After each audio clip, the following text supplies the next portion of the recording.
We have been doing business with Taiwan for a very long time, since they are a very close neighbor. However, this is very much in the context of our one China policy. We continue to respect and to behave with that policy.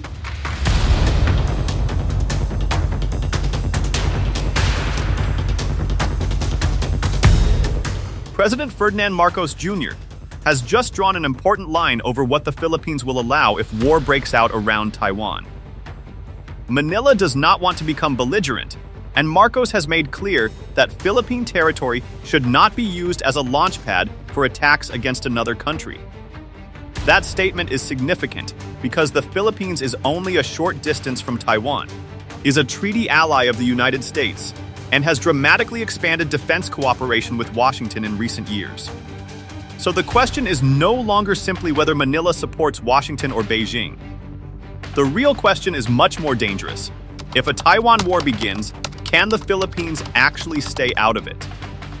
The geography makes that extremely difficult. Northern Philippine territory sits close to Taiwan and the Bashi Channel, while American access to Philippine military facilities has expanded under the Enhanced Defense Cooperation Agreement. It's just an arrangement to inform not any specific country or group or vessel, but everyone who is in the West Philippine Sea. At the same time, Marcos is insisting that Philippine territory cannot simply become an offensive platform for another country's war.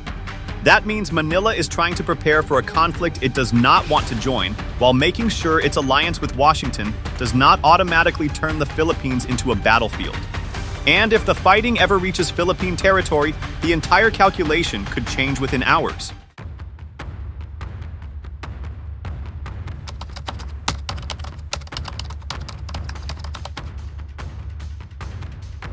Marcos' statement should not be interpreted as Manila abandoning the United States or declaring support for China.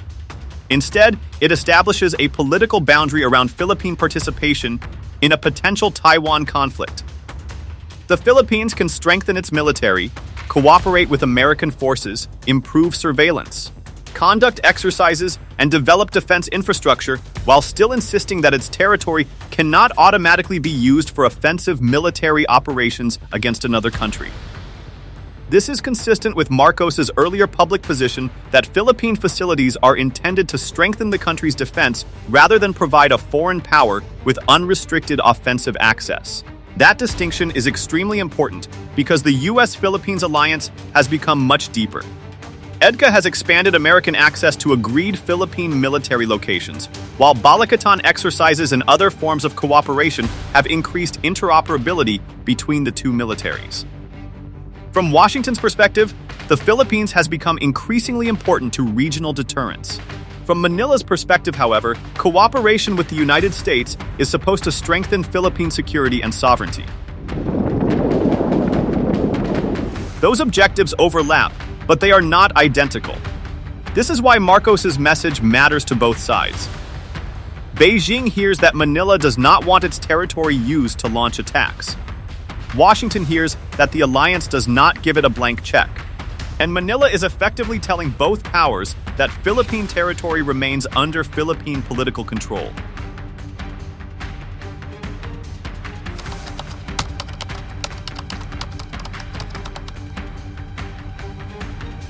Now look at the map. China sits to the west of Taiwan. Taiwan sits north of the Philippines. Between Taiwan and northern Luzon is the Bashi Channel, while the Batanes island group lies close to this strategically important corridor. That geography makes the Philippines fundamentally different from countries that could watch a Taiwan conflict from thousands of kilometers away. If a major war erupted across the Taiwan Strait, the Philippines would be living beside the battlefield. Even if Manila refused to participate, the consequences could arrive quickly. Commercial shipping could be disrupted, air routes could be affected, fishing activity could be interrupted, and civilian evacuation could suddenly become a national security issue. Philippine airspace and territorial waters would require much closer monitoring, while military activity around Taiwan could spill into surrounding waters and airspace. This is the central contradiction facing Manila. Neutrality is a political choice, but geography is not. The Philippines can decide that it does not want to fight over Taiwan, but it cannot move northern Luzon farther away from Taiwan. It cannot relocate the Batanes Islands. It cannot control where missiles fly or where military aircraft operate during a major regional war. And this is why Marcos's statement is so important. Manila may not choose the war, but geography could bring the consequences of that war directly to the Philippines.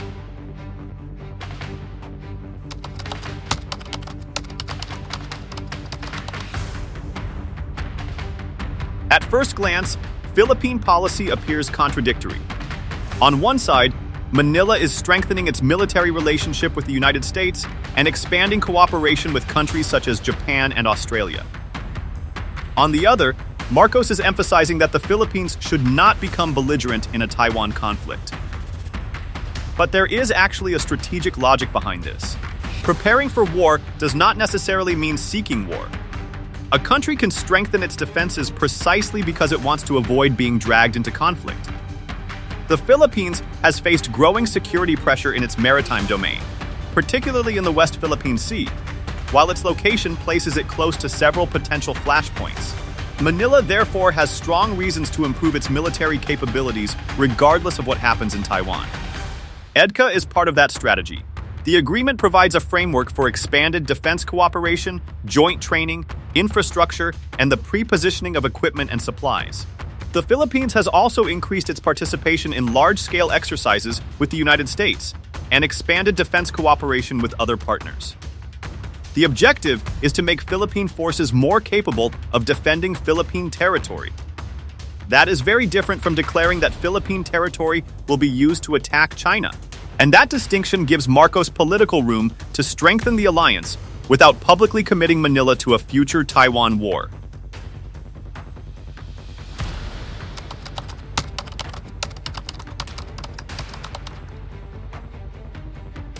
This is where the debate becomes much more serious. When people hear that American forces have access to Philippine facilities, it can be tempting to assume that Washington can simply use those facilities however it wants during a crisis. But that is not how sovereignty works. Philippine territory remains Philippine territory, and the political use of military facilities depends on the agreements and decisions of the Philippine government. There is a major difference between using a facility to defend the Philippines and using that same facility as part of an offensive campaign against another country. Imagine American and Philippine forces using an EDCA location for training, surveillance, logistics, or territorial defense. That is one situation. Now imagine the United States wants to use that facility to support offensive operations against Chinese forces involved in a Taiwan conflict. That is a completely different political and strategic question. Marcos is effectively drawing that distinction. The Philippines wants the alliance to make the country safer, but Manila does not want Philippine territory automatically transformed into an offensive launchpad. That position is consistent with the Philippine government's earlier insistence that EDCA sites are intended to support Philippine defense rather than offensive action. And that creates a potential future clash between alliance strategy and Philippine sovereignty.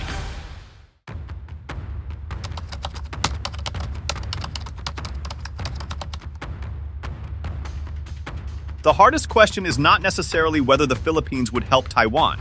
The harder question is what happens if the Taiwan conflict starts affecting the Philippines itself. Consider the possibilities. A Taiwan conflict could begin while Philippine territory remains untouched. In that case, Manila could have more political space to maintain its position that it does not want to become belligerent. But if American forces operating from Philippine territory became involved in the conflict, Beijing could view the Philippines as increasingly connected to the war, even if Manila insisted that it was not a participant. The situation becomes much more dangerous if Chinese forces attack American forces operating inside the Philippines. Now, the conflict would involve an attack occurring on Philippine territory, potentially creating a completely different political and legal situation. The most serious scenario would be an attack on Philippine territory or Philippine forces themselves. At that point, the Taiwan question becomes secondary. The issue becomes Philippine national defense. And that is where the U.S. Philippines Mutual Defense Treaty becomes critical. Washington has repeatedly reaffirmed that its defense commitments apply to armed attacks against Philippine armed forces, public vessels, and aircraft in the Pacific.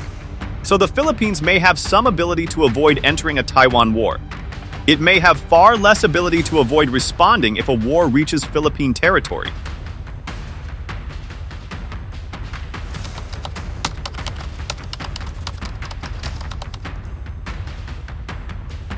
This may be the most important way to understand Marcos's position. The Philippine Red Line is not necessarily Taiwan itself. It may be Philippine sovereignty. Manila does not have to decide whether it is willing to fight a war for Taiwan in order to decide whether it is willing to defend its own territory. Those are two very different political questions. That gives the Philippine government strategic flexibility.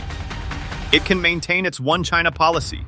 It can avoid declaring support for Taiwan's independence. It can strengthen its relationship with Washington. It can prepare its military for a regional crisis. And at the same time, it can insist that Philippine territory will not be used to launch offensive attacks against another country. But the problem is that this strategy becomes harder to maintain the closer the conflict gets. If the fighting remains around Taiwan, Manila can attempt to stay outside it. If the fighting spreads toward the Bashi Channel, northern Luzon, or Philippine airspace, the situation becomes more complicated. And if Philippine territory is attacked, the distinction between Taiwan War and Philippine War could disappear completely.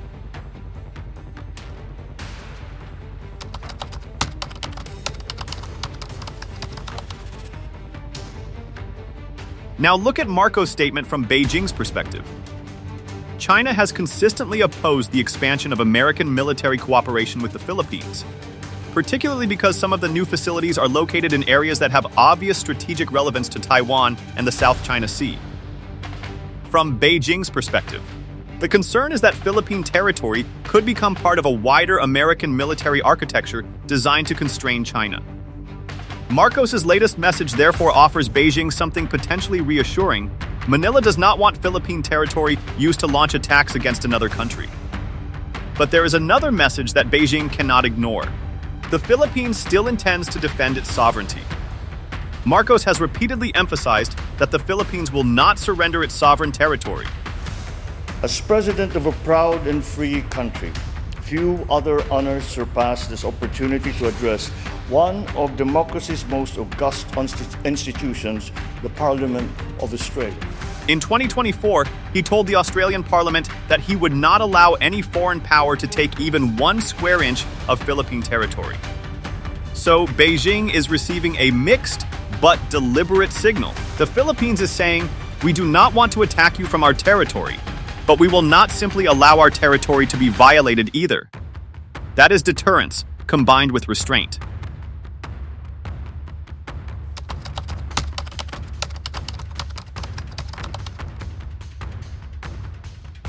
Washington is receiving a different but equally important message. Marcos is not rejecting the alliance. He is defining its limits. The Philippines wants American support, military modernization, intelligence cooperation, maritime security, exercises, and stronger deterrence. But Manila also wants to retain control over its own territory and its own decisions about involvement in a major regional conflict. This is an important distinction because alliances do not erase national interests. Washington's priority in a Taiwan crisis would likely be maintaining the regional balance of power and preventing China from achieving its objectives through force. Manila's first priority would be protecting the Philippines from becoming a battlefield. Those interests can overlap. But they can also diverge. And if they diverge during an actual war, the U.S. Philippines alliance could face its most serious political test in decades.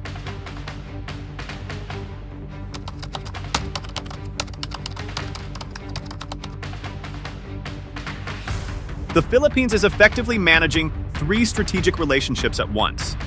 There is China, with which Manila maintains diplomatic and economic relations despite serious disputes in the South China Sea. There is Taiwan, which has significant economic and people-to-people connections with the Philippines and sits immediately north of the country, but with which Manila does not maintain formal diplomatic relations under its One China policy. And then there is the United States, the Philippines' treaty ally and increasingly important defense partner. That makes Philippines' strategy extremely difficult. Manila cannot simply declare itself part of a Taiwan coalition without creating enormous consequences for its relationship with Beijing. But it also cannot ignore Taiwan because of geography. And it cannot treat the American alliance as irrelevant because Washington remains central to Philippine defense planning. So the strategy is essentially a combination of military preparedness, strategic ambiguity, and territorial defense. Manila wants to be strong enough that nobody can easily threaten it, but restrained enough that it does not unnecessarily become the first battlefield of a great power conflict.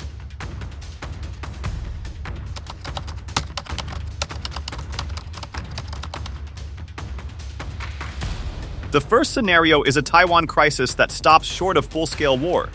In that situation, the Philippines could increase military readiness, strengthen surveillance around northern waters, coordinate with its allies, and prepare for possible civilian disruption while continuing to insist that it is not belligerent. This would give Manila the greatest freedom to balance Washington and Beijing. The second scenario is a full-scale war around Taiwan while Philippine territory remains untouched.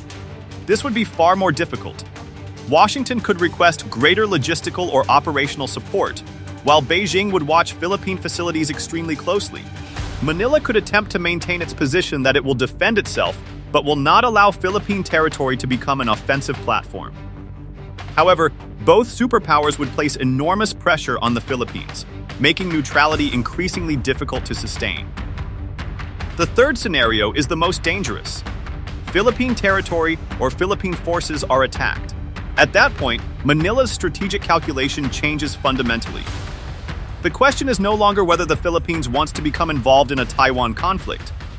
The question becomes whether the Philippines is willing to defend itself. If Philippine forces, public vessels, or aircraft are attacked, the Mutual Defense Treaty could become central to the American response.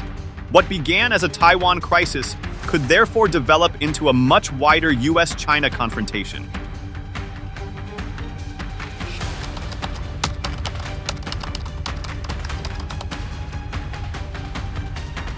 That is ultimately what Marcos appears to be trying to achieve. The Philippines is preparing for the consequences of a regional conflict without declaring that it wants to participate in that conflict. It is strengthening its military. It is deepening alliances. It is improving interoperability. It is developing defense infrastructure. It is increasing maritime awareness. And it is maintaining diplomatic space with China. Those policies are not necessarily contradictory. A country can prepare for war because it wants to prevent war. The problem is that deterrence depends on credibility. Manila needs enough military capability to convince others that Philippine territory cannot be taken easily, while also maintaining enough diplomatic restraint to avoid becoming unnecessarily entangled in a conflict. That is an extremely narrow line to walk. And Taiwan makes that line even narrower because of geography.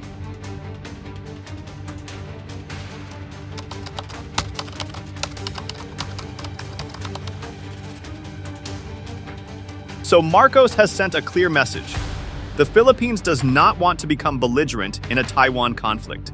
And Manila does not want Philippine territory turned into a platform for offensive attacks against another country. But that statement should not be interpreted as a guarantee that the Philippines would remain outside a future war. The more accurate interpretation is that Manila is trying to preserve its freedom of action for as long as possible. If Taiwan remains the center of the conflict and Philippine territory remains untouched, Marcos may have room to maintain his red line. If American forces operating from Philippine facilities become involved, the political pressure on Manila will intensify. And if Philippine territory or Philippine forces are attacked, the entire strategic calculation could change. That is the real dilemma. The Philippines may be able to choose whether it enters a Taiwan war, but it cannot necessarily choose whether a Taiwan war enters the Philippines. And that is why Marcos's red line matters so much. Because the future of the U.S. Philippines alliance may ultimately be tested not by what happens in Taiwan itself, but by what happens when the consequences of that conflict reach Philippine territory. The question now is not simply whether Manila will fight for Taiwan. The question is whether Manila can keep the fight away from the Philippines.